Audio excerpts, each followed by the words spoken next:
Hello Fleet, and welcome back to Know Your Ship with me, Chase, and today is episode 25. That's right, I've hit the quarter-century mark with episodes of this particular series, and because it's a bit of a milestone episode, I decided to make it about a ship that revolutionized battleships, and as some of you have already guessed, this episode is going to be about HMS Dreadnought. HMS Dreadnought was commissioned in 1906, and in a single stroke she had made all previous battleships obsolete. All subsequent battleships would now be called dreadnoughts. She was the world's first all-big gun battleship, carrying 10 12-inch guns. She was also fast, capable of 21 knots on her new turbine engines, and she was also heavily armored. Her entry into service sparked a brand new arms race focused on the dreadnought that would eventually lead to World War I. Anyways, sit back, relax, and enjoy the story of HMS Dreadnought.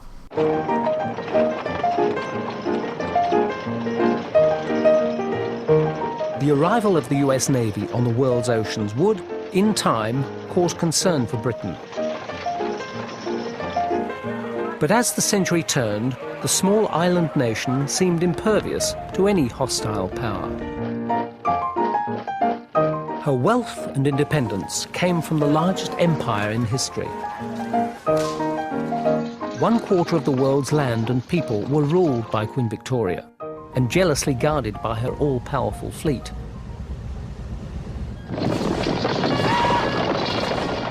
But for most of the previous century, Europe had been a boiling cauldron of militarism. Border after border was drawn and redrawn in blood. As Europe's old nations crumbled, new ambitious empire builders emerged. And to consolidate their colonial ambitions, kings and emperors looked to the battleship. As the navies of Europe expanded, Britain guaranteed funding to the Royal Navy to maintain a battle fleet greater than the next two most powerful navies combined. Whether the country could sustain the enormous costs involved, however, was in serious doubt. By 1900, British industry and the economy was suffering a downturn.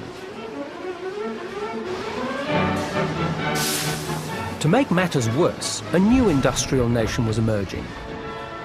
A nation that dreamt of building battleships to challenge Britain's control of the seas. That burgeoning powerhouse of industry was the new United German Republic, ruled by Kaiser Wilhelm II. It was only natural for a nation like Germany to wish to be a global power. She was a rising industrial state. There was nothing which said that Britain had a natural right to be the unrivaled world power. If you wanted to expand economically and strategically, then you had to go to sea.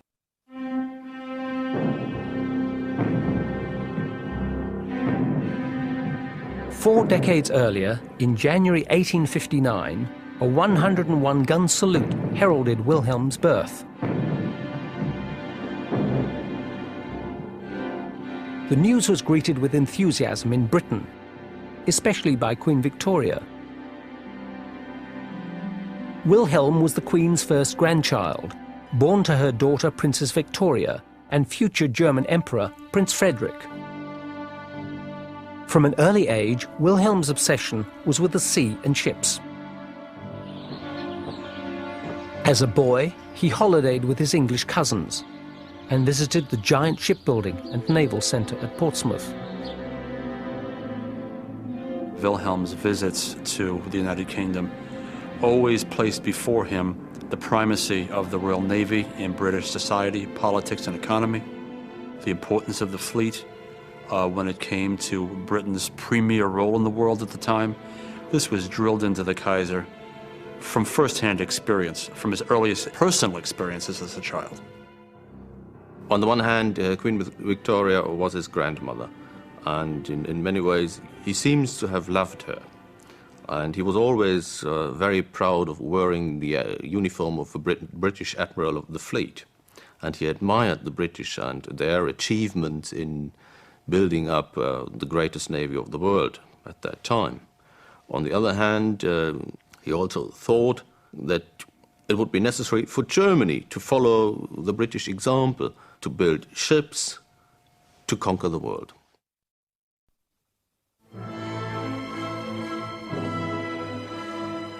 The great Prussian tradition that Germany had inherited, however, was not seamanship, but soldiery.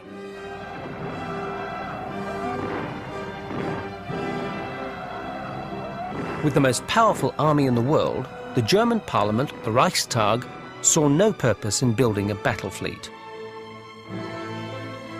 But a maverick naval captain serving in the high command, Alfred Tirpitz, shared the Kaiser's dream. What brings Tirpitz to the Kaiser's attention is a memo that Tirpitz writes. It suggests something that has since become called the risk theory. In essence, it's this, that the Germans can indeed provide a major threat to the British Grand Fleet, the British Royal Navy. How is this possible, short of massive numbers, short of prohibitive investment? Well, it's possible in this way. You can provide the Royal Navy with a major threat in its own backyard. And furthermore, you don't have to equal them in numbers or firepower. What you need to do is provide a sufficient risk so that if the British did engage you, the price would be so enormous for them to pay, both in preparation and in losses in battle, that they would be reluctant to take that step of direct engagement in a decisive battle, because it might cost them their sea supremacy. And of course, Tirpitz himself provides the Kaiser with the rationale and the selling power to say we should build a fleet, we can build a fleet, we can make the British think twice before checking our economic progress or our military progress. The Kaiser was so taken by the daring strategy, he promoted Tirpitz to Secretary for Naval Affairs. With the obstacle of a conservative German parliament to overcome, Tirpitz went direct to the German people for support.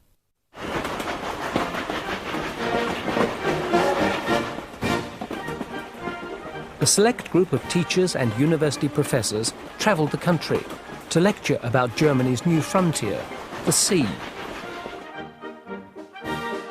In the Kaiser's words, millions of stubborn and bad-tempered Germans suddenly awoke to the benefits of a powerful battle fleet.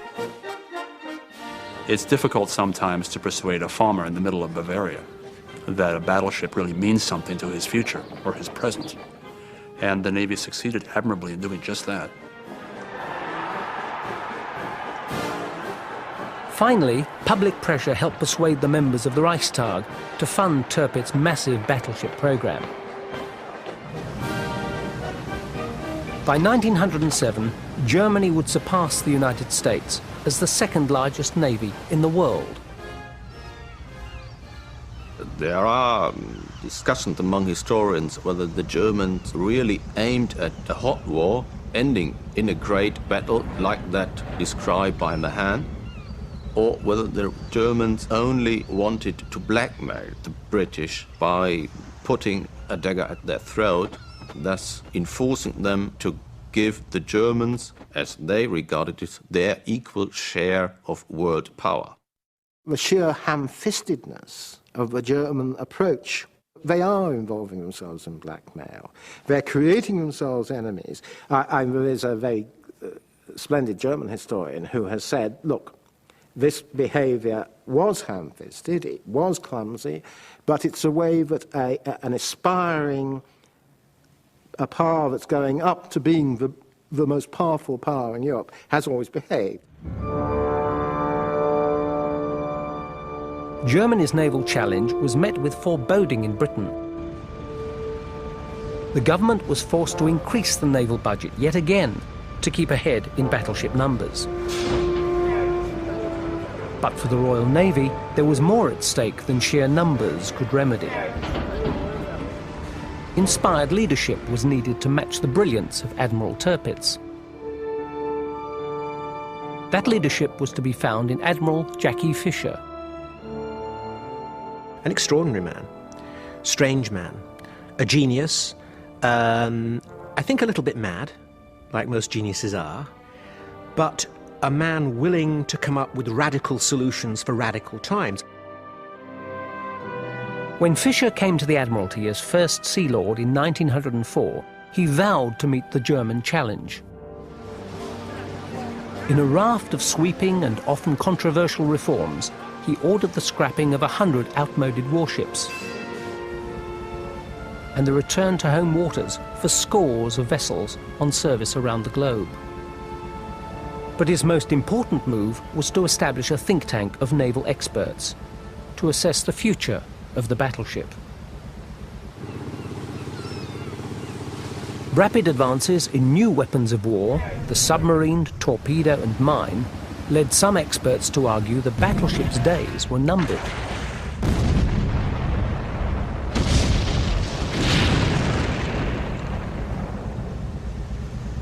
Fisher believed that fast armoured cruisers would be the key to success in future wars.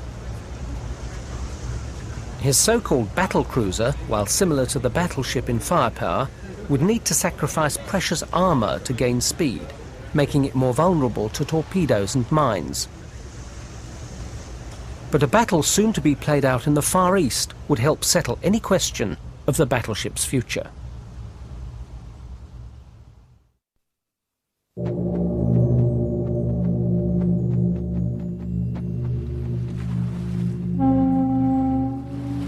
In the second half of the 19th century, feudal Japan emerged from 200 years of self-imposed isolation.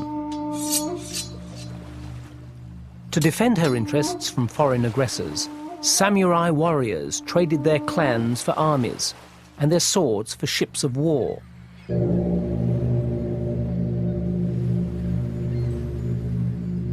By the turn of the century, the Imperial Japanese Navy boasted a fleet of 6 British-built battleships. Flagship of the fleet, the Mikasa, was typical of battleship design at the time. She was armed with 4 massive 12-inch turreted guns and a huge battery of smaller ordnance.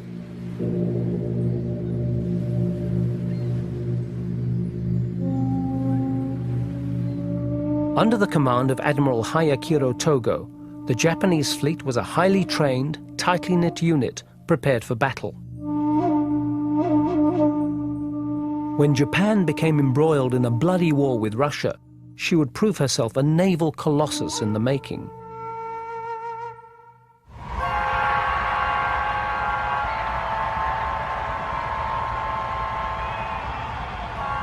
In September 1904, the Russian Baltic fleet of 45 warships set out on a marathon voyage almost halfway round the world.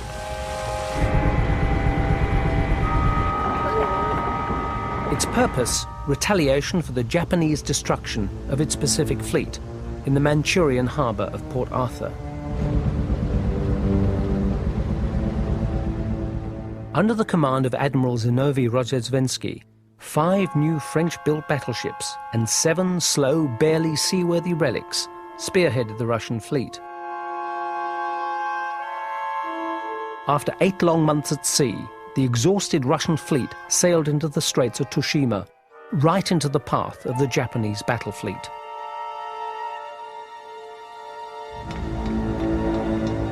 So when they finally reached the Straits of Tsushima, you had basically 2 very different fleets.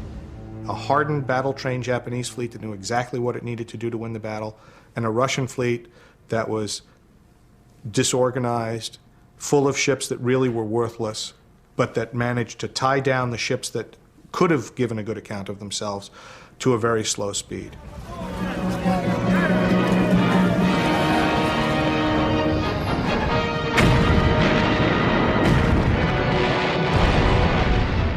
When you get to the Battle of Tsushima, what you see is the Japanese were able throughout the battle to use their superior speed and superior gunnery to knock out the leading Russian ships,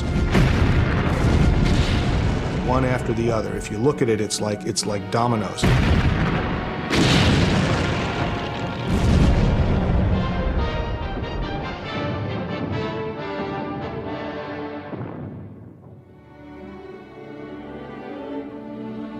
Japan's success against the Russian fleet was met with high praise in London.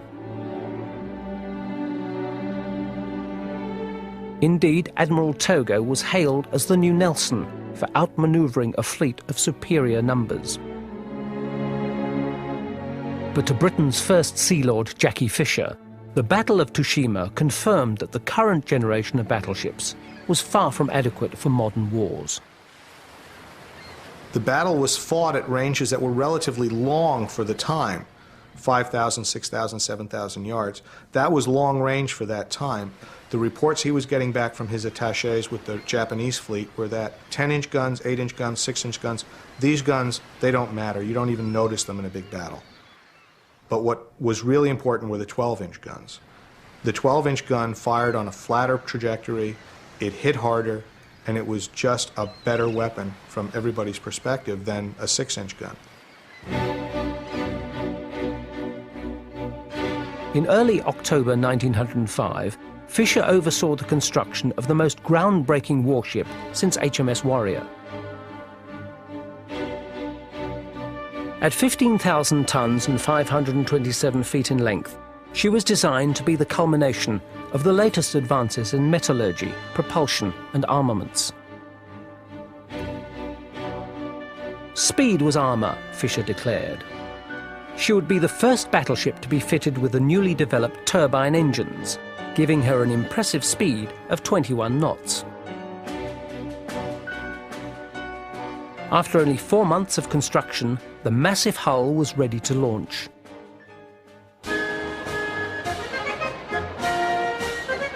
On a dull, wintry day in February 1906, tens of thousands gathered at Portsmouth's naval dockyards. With a bottle of Australian wine, King Edward christened her HMS Dreadnought.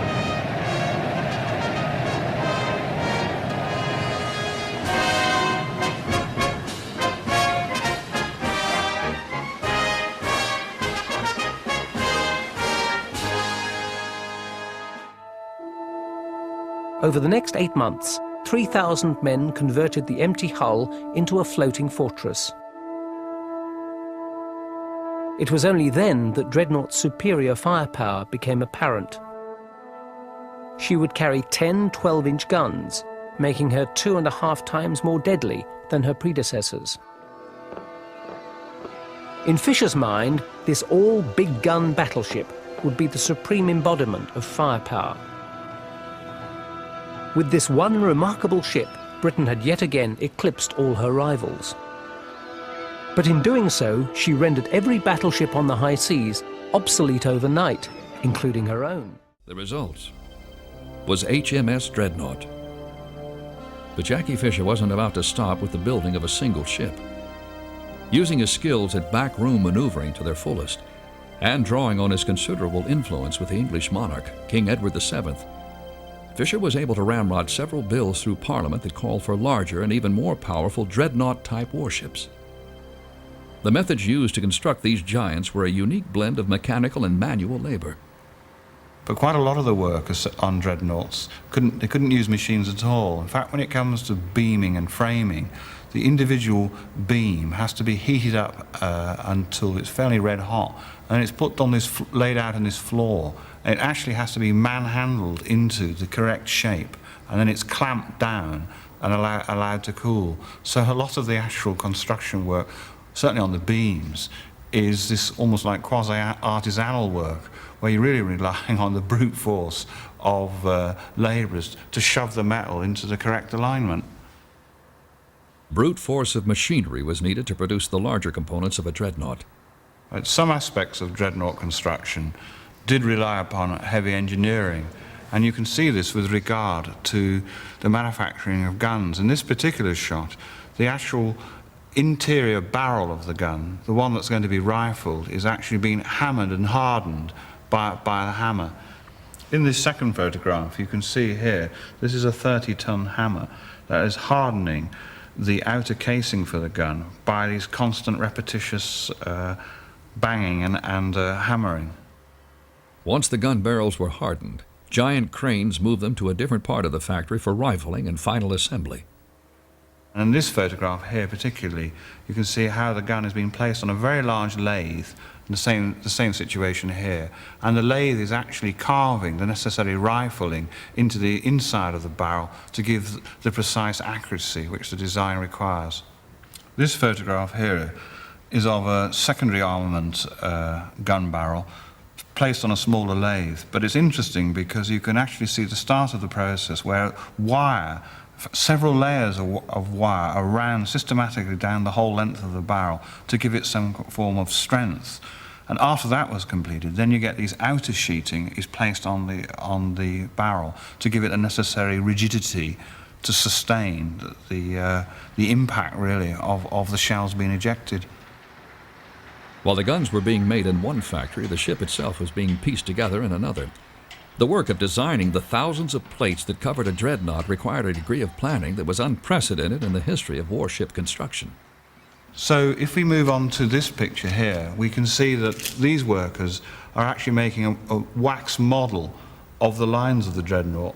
The point of the wax model is not only to actually test the lines of the ship in the tank, but also to draw onto the ship every single major plate that's going to be used in the outer plating. So you've got this very intricate map, as it were, of all the individual plates, and it's from these maps that you then send your orders out to the major suppliers who are going to cast the armoured plate in these particular shapes or at that particular weight or range. As the British geared up to build more dreadnoughts, the world's other naval powers reacted quickly. All of them, from America to Japan to Italy, began buying and building their own dreadnought-type battleships. Nowhere was this response stronger than in Imperial Germany. At the time, Germany was England's greatest naval rival, and its leaders had just spent enormous sums of money constructing a modern navy to challenge the British mastery of the sea. They weren't about to stand by and watch their progress be ruined by Jackie Fisher and his new ships. With a feverish sense of urgency, Germany quickly undertook its own crash naval building program, planning to match the British dreadnought for dreadnought. The result was a naval arms race that would culminate in the greatest clash of battleships in history.